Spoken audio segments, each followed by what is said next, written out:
to welcome you to the sounds and tastes of the new year. I'd like to turn the initial point or part of this webinar over to our media assistant, Adam Carroll, who is going to explain to you some of the functionalities of webinar technology. Adam, good afternoon. Good afternoon. Thanks, Lainey.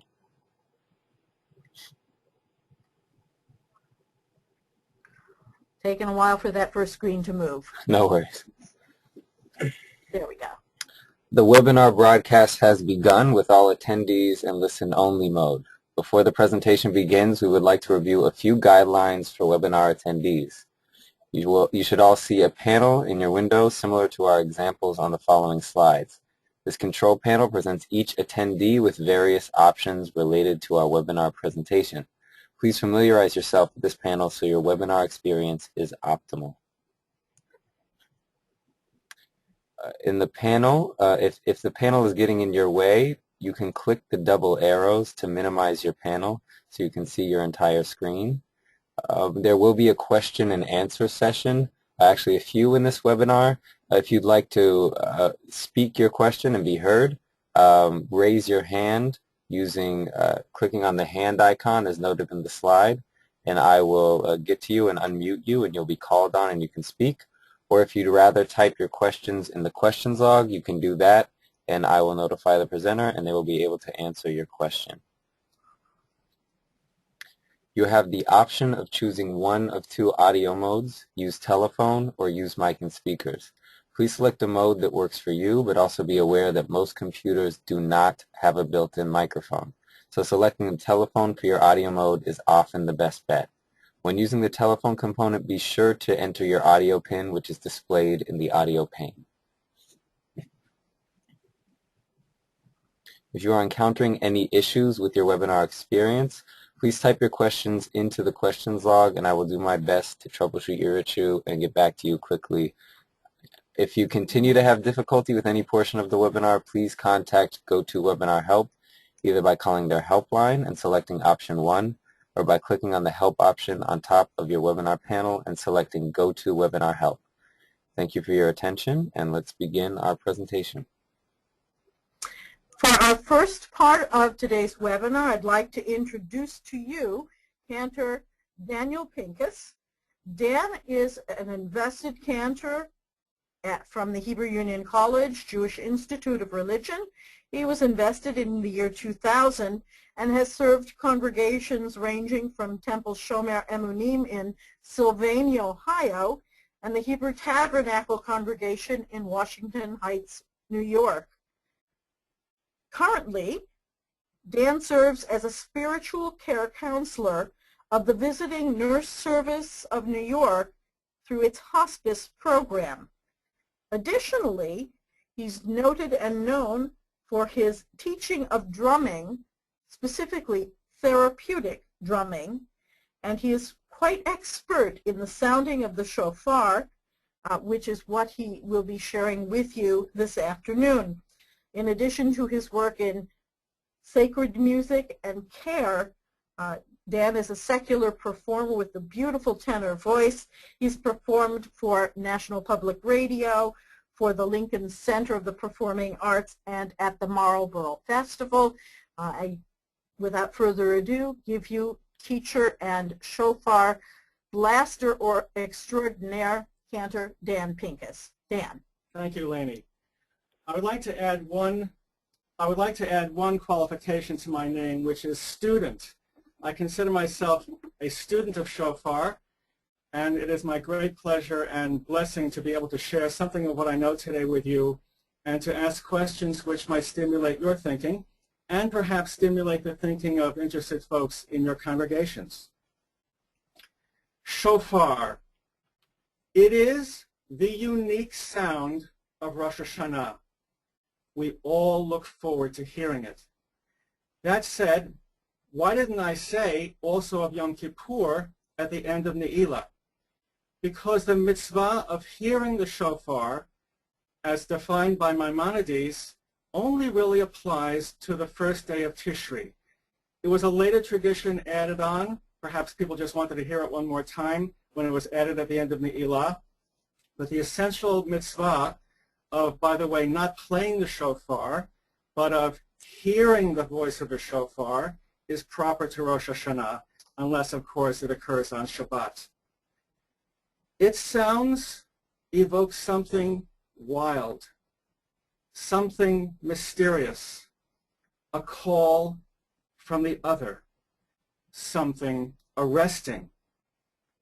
Maimonides thought of it and wrote a famous phrase that the shofar wakes us up. Now that is a philosopher speaking. What do philosophers want? Clarity of mind. So for Maimonides, the shofar, the ancient custom, for him and for those whom he hoped to influence, was an idea of waking up from the doldrums of normal life, normal consciousness, normal thinking and feeling, to a vision of something higher, something higher. Now let's listen to a different take, and I now quote from Michael Chusid's book called Hearing Shofar, the Still Small Voice of the Ram's Horn. The story is called A Simple Jew. One year, Rabbi Levi Yitzchak of Berdichev spent a long time in search of a person who would be worthy of blowing the shofar in his synagogue. Rosh Hashanah was fast approaching, and many righteous folks sought the privilege, vying with each other and demonstrating their expertise in the mystical, Kabbalistic secrets associated with the shofar. But none of them were to his taste. One day, a new applicant came along, and Rabbi Levi Yitzchak asked him on what deep mysteries he meditated while he was performing the awesome task of the shofar. Rebbe, said the newcomer, I am only a simple Jew. I don't understand too much about the hidden things of the Torah, but I have 4 daughters of marriageable age, and when I blow the shofar, this is what I have in mind. Master of the universe, right now I am carrying out your will. I'm doing the action which enables others to perform the mitzvah of hearing the shofar. Now supposing you too do what I want and help me marry off my daughters. My friend, said Rabbi Levi Yitzchak, you will blow the shofar in my synagogue. As it says in the book of Proverbs, a hope fulfilled is an Eitz Chaim, a tree of life. Tshuva, that which we're supposed to engender in ourselves on the high holidays, is what hearing the shofar is supposed to enable us and spur us to do. And what greater goal of tshuva than to live fuller, more enriching lives, both for ourselves and for all the people we come to love and know. Listen now to the sounds of the shofar. This is called Takia.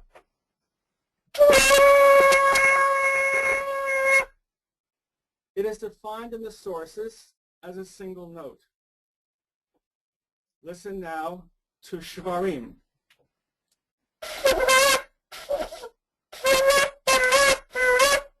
Allow me to try that again.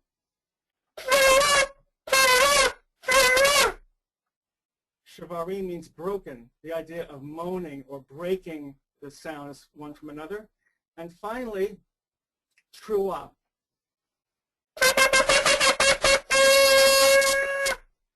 That's one way to play it. It's 9 notes. Now I'll play 9 equal notes. You see on your screen the rendition and notation taken from a nice little book written by perhaps one of our webinar participants, Arthur Finkel, called The Easy Guide to Shofar Playing. Now Reb Finkel adds a 10th note, as you see there, so it will sound as I did at the beginning. Wait, excuse me? Which sounds perfectly nice. So if the question is, as the definition says, it should be 9 notes, how can you justify a 10th note? So I see Art Finkel is, in fact, on the in our group today. I will offer an answer and let him tell us how he thinks of it. Let's say it's 9 main notes, or at least 9 notes, but not too many more. So if we can invite Art to speak up now, let's see whether he will raise his hand. And Art, we've unmuted you. Yeah. So Art, can you tell us your interpretation of how to count the notes for trua? Can you hear me? Yeah. Okay.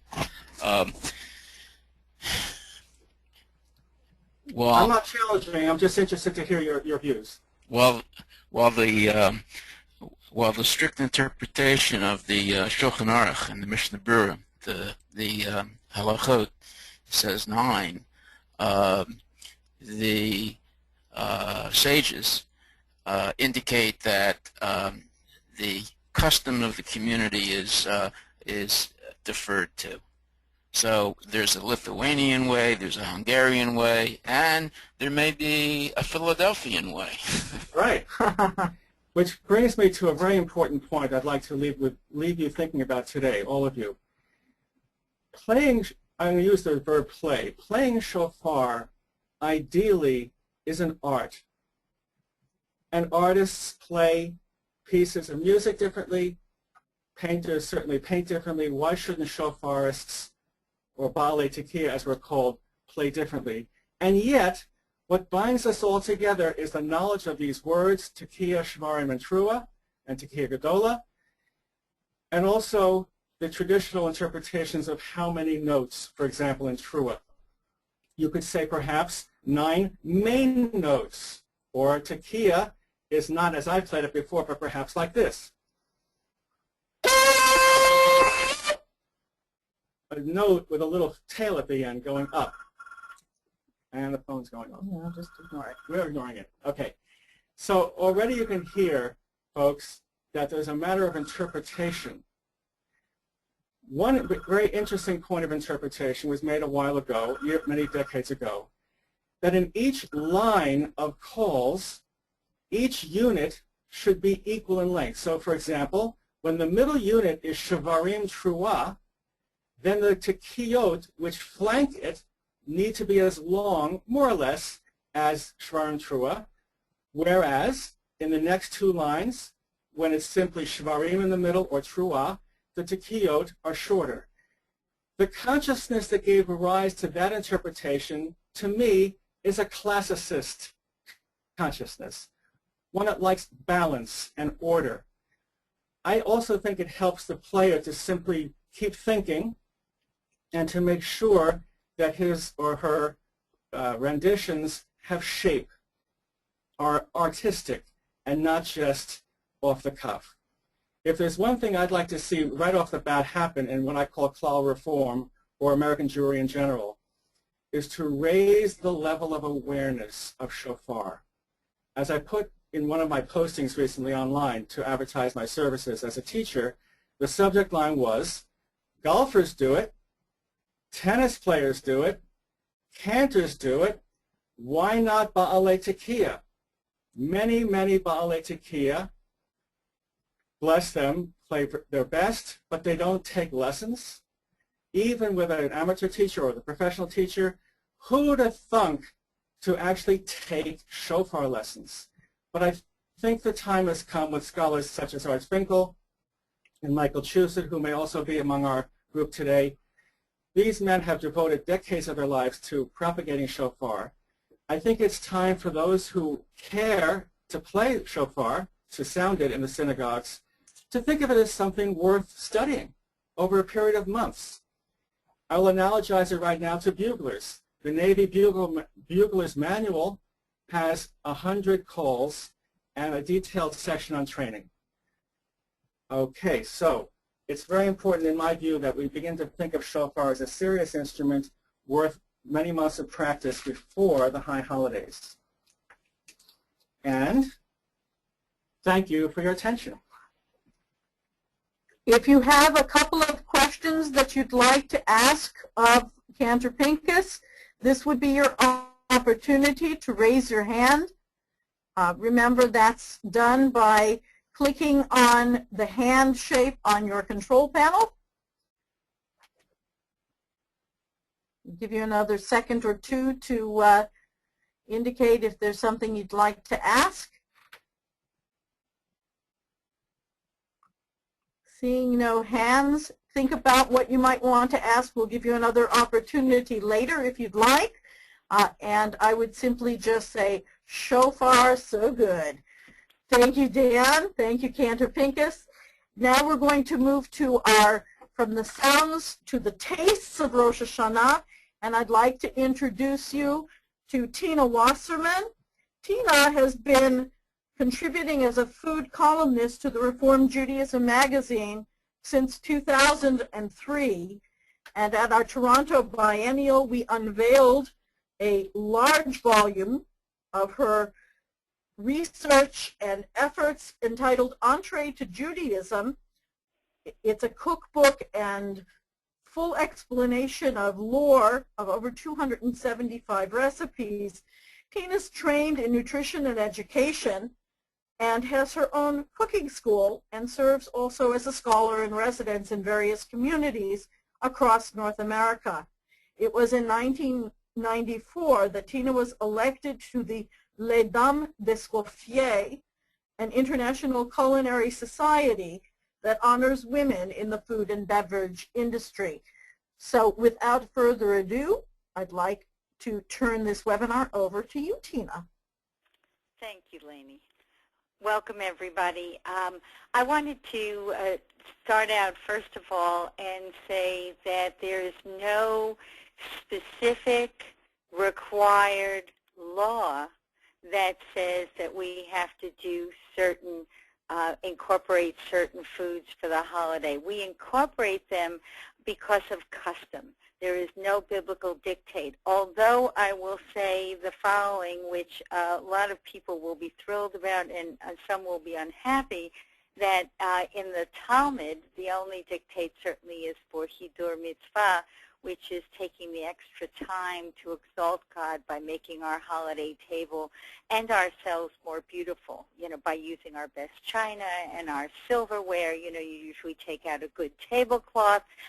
It is the time that's prescribed to get your hair cut, and actually the Talmud says that you are supposed to wear new clothes. So you can blame it on me when you go home and you say what you learned on the webinar today meant that the department stores are going to be your best friend.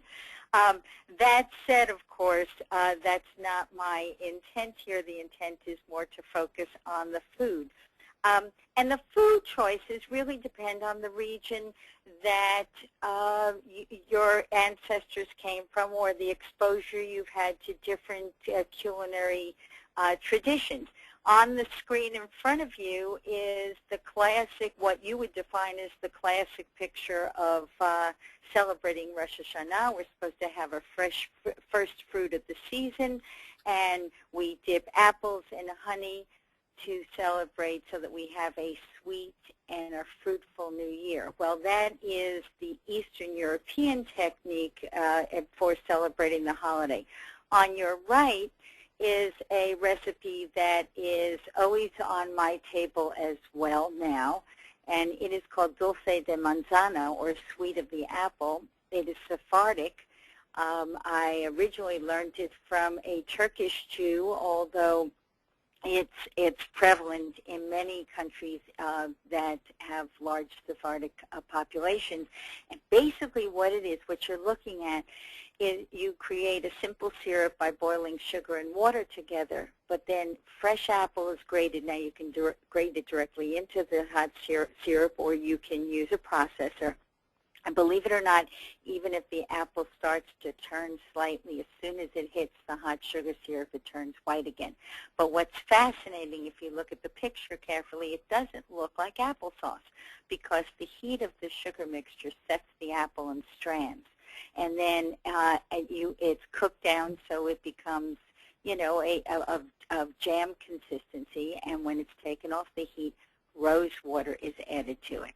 And then either toasted almonds are stirred into it, or they're served on top, or in some cases, there are a lot of Sephardic communities that will not eat nuts on Yontif because, one, the almond was supposed to be symbolic of a tear, and they didn't want anything to be associated with something sad, and also because the Hebrew word for nuts, it goes sound numerically, the gematria had the same value as chet, or sin. So it depends on how far you want to take the interpretation of the foods. Next slide, please. But the point is that you have many customs that are really a question of interpretation of storytelling. We as Jews have used our foods to express a wish, to express an emotion, to tell a story. Many of you are familiar with the round challah. We have a round challah for Rosh Hashanah instead of the braided challah, or the six-braided in the conical-shaped challah, because to symbolize a year of never-ending good. But on the right, you also have the Algerian challah, which is also shaped in the round, but I actually filled that. It's a dough that has no eggs in it, but it's filled with apple. So you can incorporate the apple right in there. There are many other interpretations that are used, mainly that came out of Lithuania, but also came out of the Maghreb, or North African Jewry. You have the ladder you see on the left. Some people make a ladder so that their wishes should go to heaven. It's very much coming from the the custom of hoping. We pray that we will be written in the book of life for the coming year. We pray that our wishes will be fulfilled. We want our wishes to go up to heaven. Braiding can also be incorporated in a circular fashion, whether you just braid your challah in a triple braid and stick it into a round spring-form pan, or a tubular pan, as the challah in the bottom middle on the right, or the challah on the left is actually created by using 4 strands, very much like you would get set up for making a pot holder. The URJ recently posted on Facebook, and it's on YouTube, a video I made just showing how to do that braid, and it is actually very, very easy, and it creates a beautiful challah. I also demonstrate how to make the round challah as well. On the lower right, you see it's not easy to determine what that is, but it actually is a bird. It was very traditional, or it could be to enhance the challah by putting the shape of a bird on top. Now, I will tell you, once I tried to mold a bird out of dough and put it on top of my challah, and it would not have served the purpose. And the purpose was from Isaiah in chapter 31:5. It said, "As hovering birds, so will the Lord protect Jerusalem." So my bird wasn't going to protect anybody, I promise you. So I have now taken to rolling out a little bit of dough and using a cookie cutter that was in the shape of a bird and putting that on top of the round challah, and that served the purpose. There are others. Symbolism can be used by cutting out a hand, again, so that your wishes, your prayers will ascend to heaven. And of course, the bird is also so that your wishes should fly to heaven. Thank you. So those are just interpretations just in our traditional challah.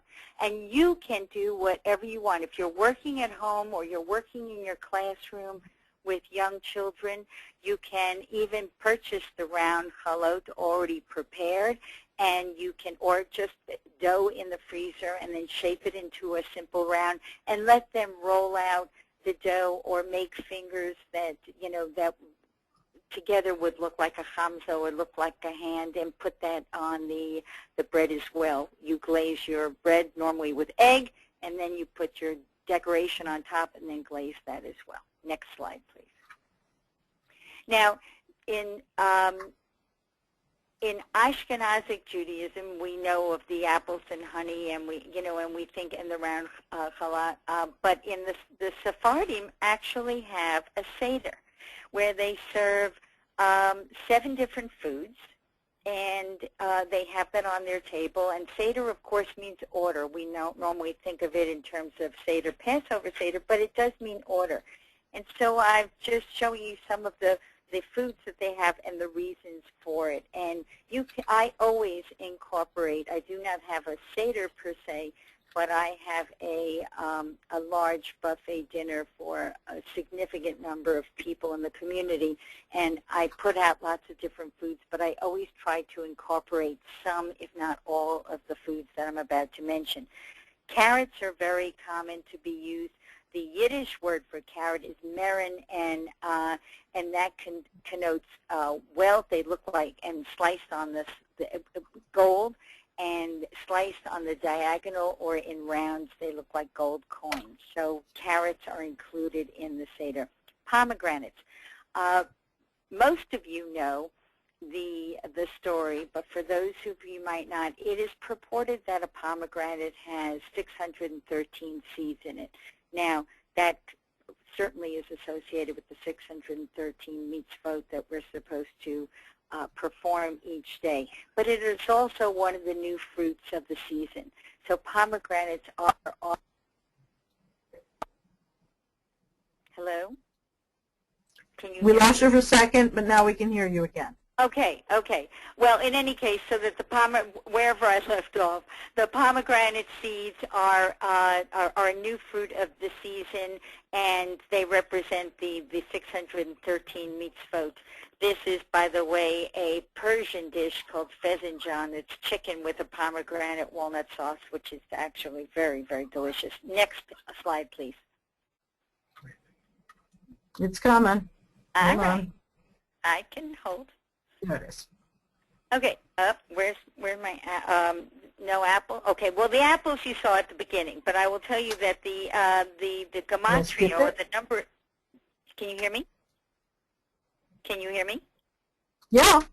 Okay, the apples, the gematria, the number association for the Hebrew word apple, tapuach, is equal to Se Akedah, or the lamb of the binding, referring to the story of Abraham and Isaac.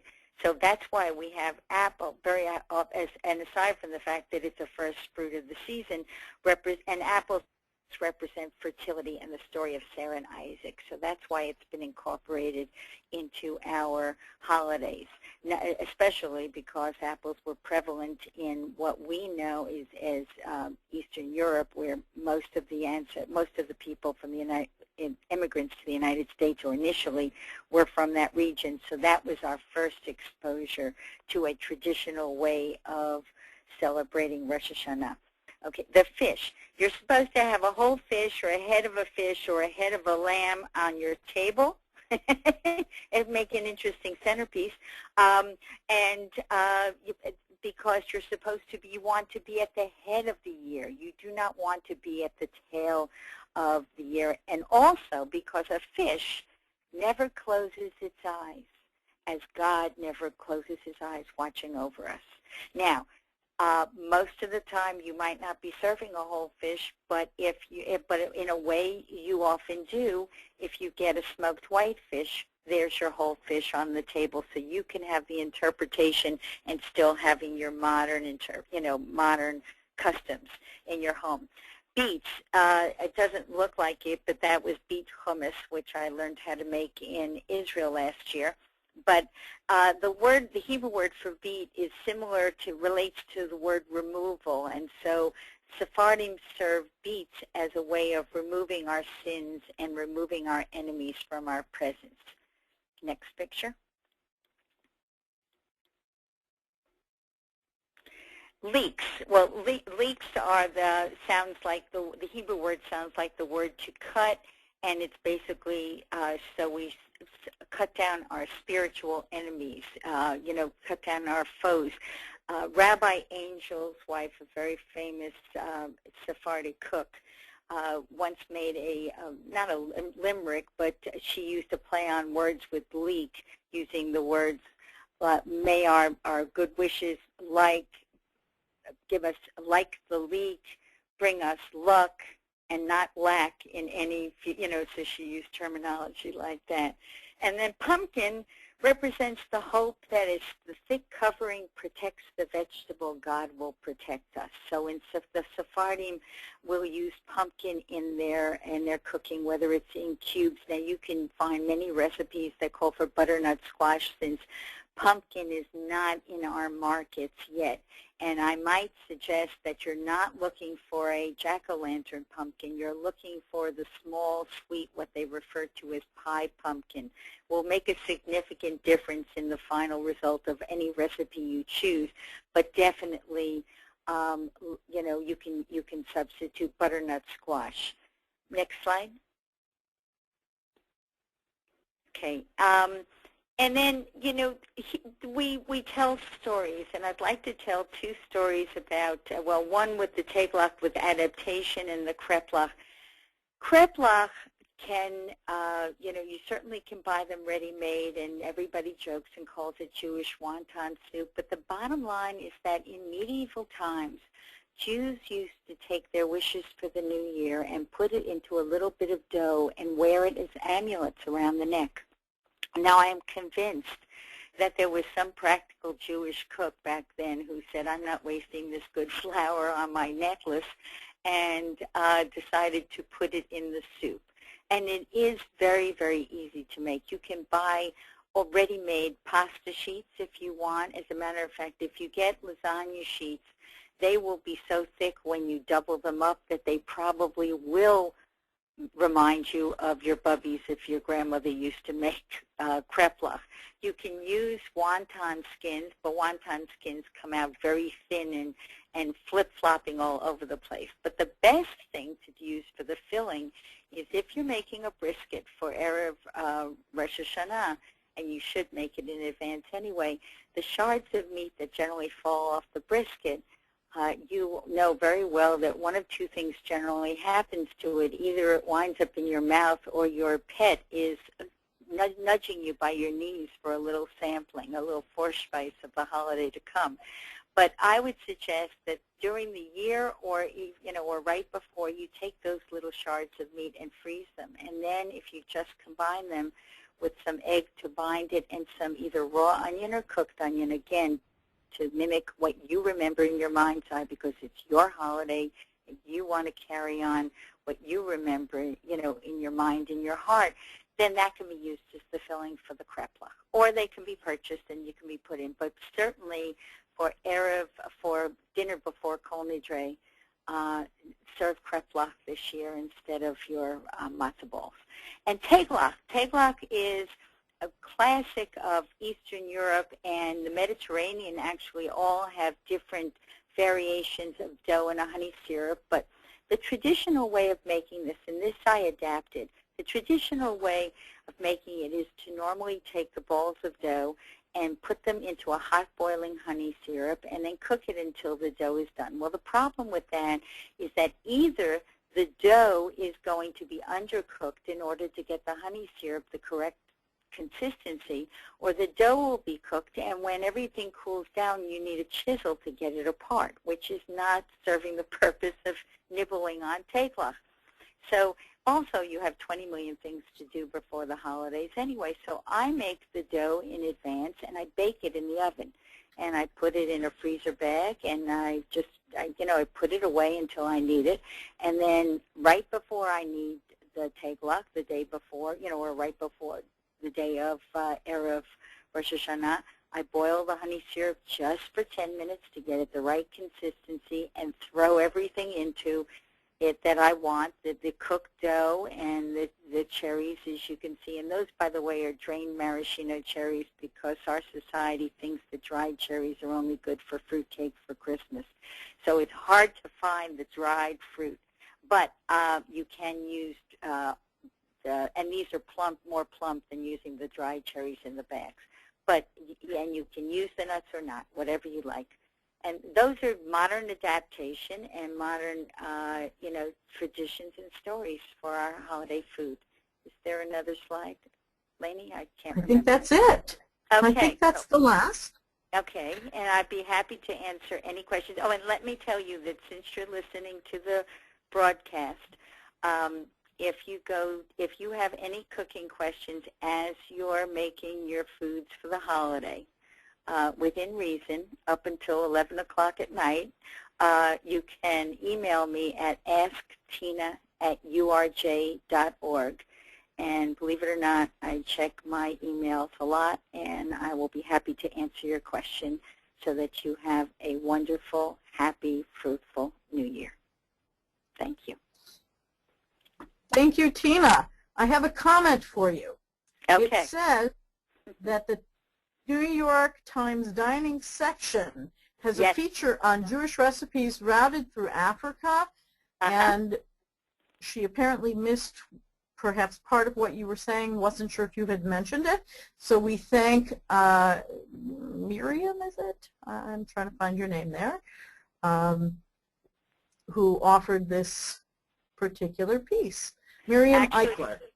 Yes, thank you, Miriam. I actually I didn't see it, and a friend of my daughter's in Washington forwarded to her, and she's in a car heading to L.A., and she forwarded to me saying her friend thought I'd be interested in. Yes, Joan just came out with a new cookbook, which is should be very exciting to read about. It's about the French culinary history, Jewish history, and so those were Algerian Jews that she was talking to. And I'm actually thinking about making one of the recipes. It seemed very interesting. And one I've made carrots similar to that, but I've done Tunisian ones. So I'm looking forward to trying some of those recipes as well. I certainly recommend that people go to the New York Times and look it up.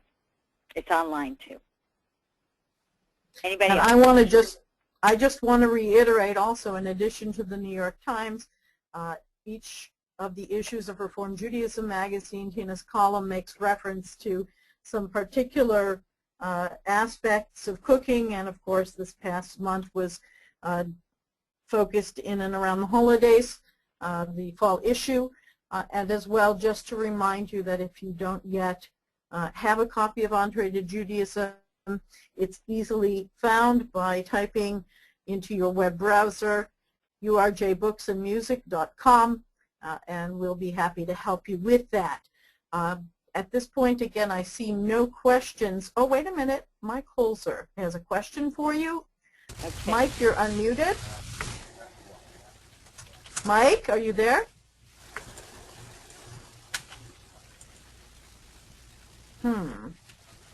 Okay, well, not hearing Mike for whatever reason. Let me see if we have his question elsewhere.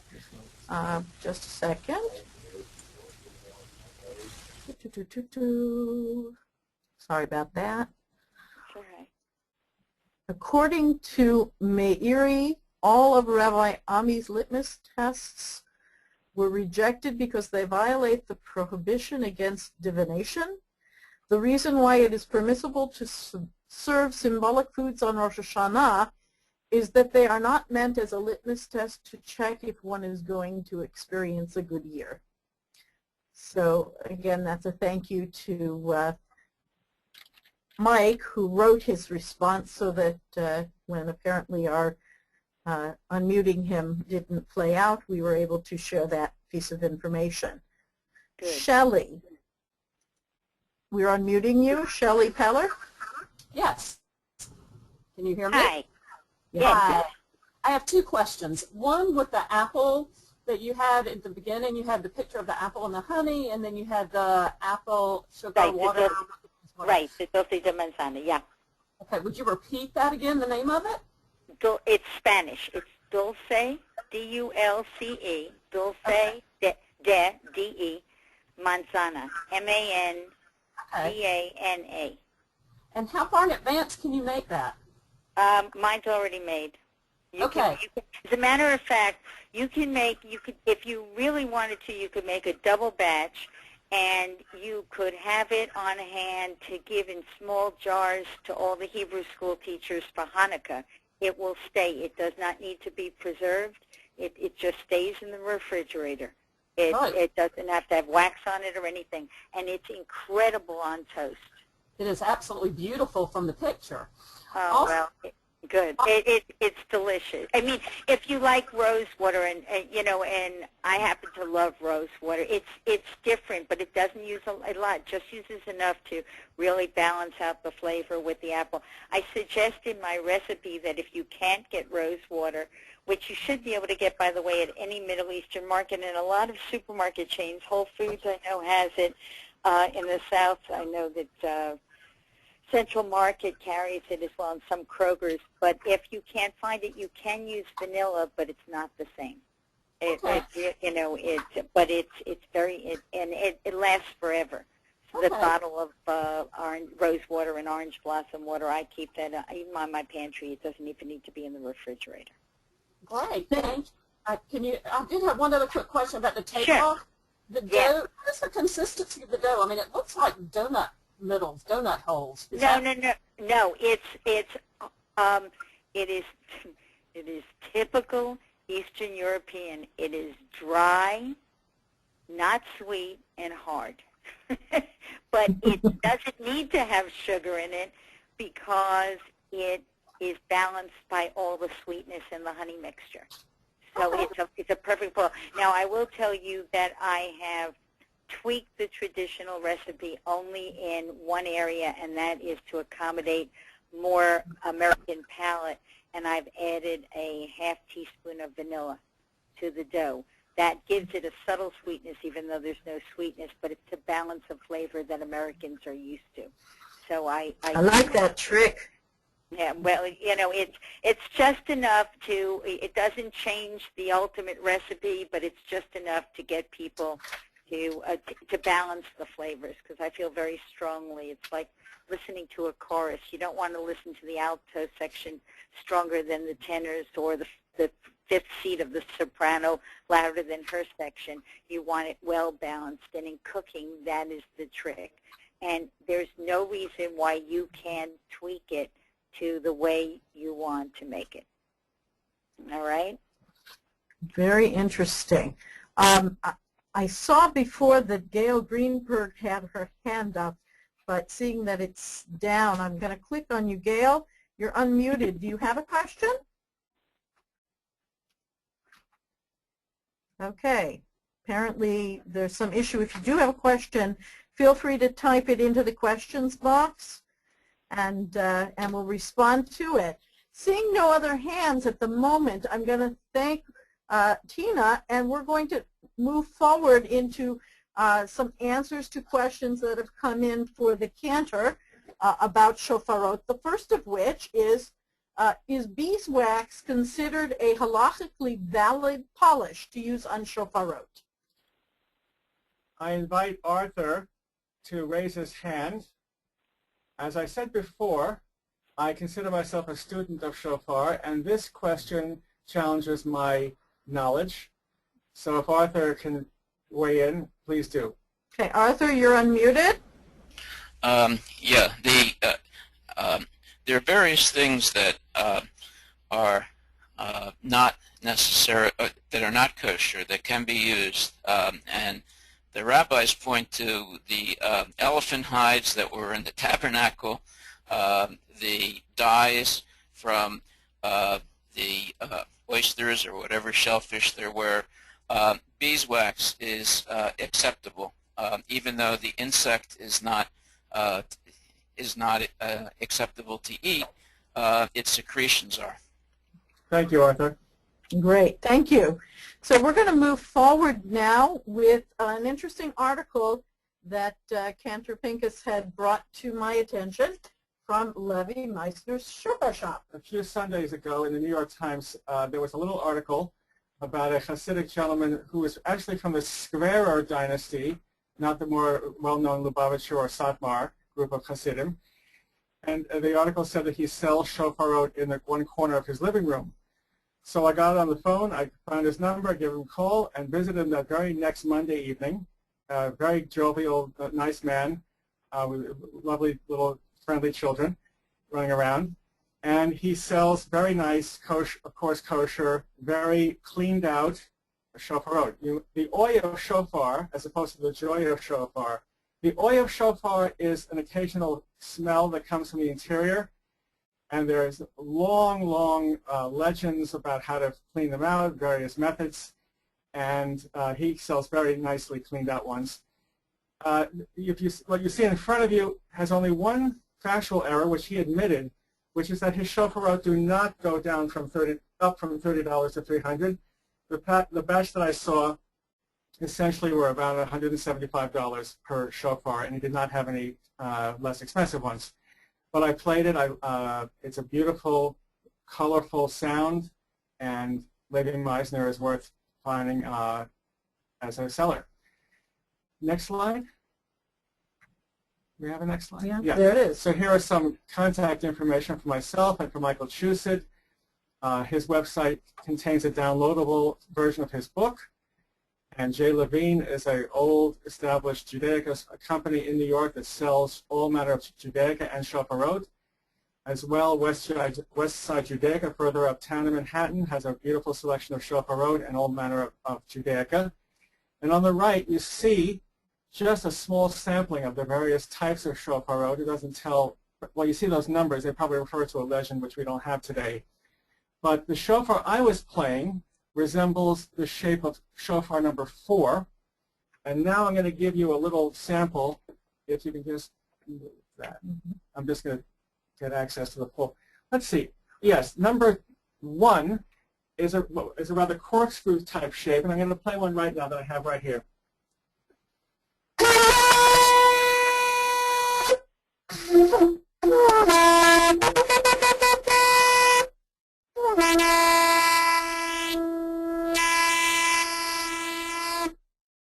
If you heard that through a wall in a New York apartment, you might think the person next door is practicing a trombone. It has a beautiful resonant sound, and they're known as Yemenite shofarot because they come from an animal which was a large population of which lived in Yemen. And as you can imagine, there was halachic discussion as to whether it was really truly a kosher shofar. The question perhaps still remains, but they are very, very popular, which brings me to my next point, which is how to buy a shofar. Now, that might sound like a strange question, but I would encourage anyone who wants to purchase a shofar as a gift for someone else to follow their desire, but do it this way. Don't buy them a shofar. Bring them to a place which sells shofarot, and let them try enough of them that within the price range you've set, the right shofar will find the player. Do you buy a tennis racket for someone? Do you buy a golf driver? No. You maybe give money to them, or you accompany them to a place to buy. Do it that way. You're more likely to buy a shofar that the player will truly like, and more importantly, can truly play. So I encourage you to visit these establishments. Next slide. Is there one? Yeah, there's one more. There it is. And Lainey, why don't you tell us about this? This is actually from this last fall issue of Reform Judaism magazine. You can read the full story by going to the website, as noted here. But if you've ever been through the scrutiny of being in airport security, just try to imagine going through, in this case, I believe it was Canada, with a double twist shofar inherited from father to daughter, and trying to explain to the security guard what this odd-looking thing was, so much so that she actually played it in the halls of the airport and drew quite a bit of attention. It's really quite a curious and delightful story. I encourage you to read it. We have about 2-3 more minutes if anyone has other questions that they'd like to ask of either of our panelists. Please again just show with a show of your hand. And as you're hopefully having the opportunity to do that, I just want to make mention to you, this is the second of our holiday series of webinars. The third in our series will be about focusing inward text study about fasting and repentance. And our guest teacher will be Rabbi Richard Saracen, professor of rabbinic Literature and Thought at the Hebrew Union College in Cincinnati, along with my partner here at the Union for Reform Judaism, worship specialist and Union Rabbi of the East District, Rabbi Sue Levi Elwell. And you'll note that the opportunity here will be looking for texts that will guide us through the 10 days of repentance. What are the insights that we can gain from rabbinic texts on repentance and fasting, and the question of what prayers there are that one recites when either beginning or completing a fast, and of course, what is there to be said or done for those of us who are not able to fast. So join us for that hour of interactive study on September 13th between 3 and 4 in the afternoon. And again, just one last comment from Cantor Pincus. I would like to thank again Lainey for the opportunity to present today. And I'd like to leave you all with this question. When you engage in the mitzvah of listening to the shofar, what will you be listening for? In other words, what would you like the shofar to help you accomplish in the coming year? May that moment not be a moment of performance on the part of the players. May the long Takia Gedola not be a matter of who can get the longest note, but may you all find a spiritual enrichment in hearing the sound of the shofar, and may it have concrete and real blessing for you in the coming year. Thank you, Cantor Pincus. Tina, is there anything you'd like to share with us before we sign off? Well, I think you can sign off, but I certainly do want to wish everybody a wonderful, successful, inwardly as well as professionally and emotionally, good year and a happy year, and enjoy. And no, there's no symbol that's going to ward off the evil spirits, as one of the callers said.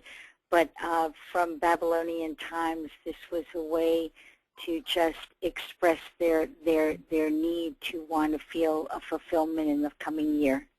Not magical thinking. L'shana tova.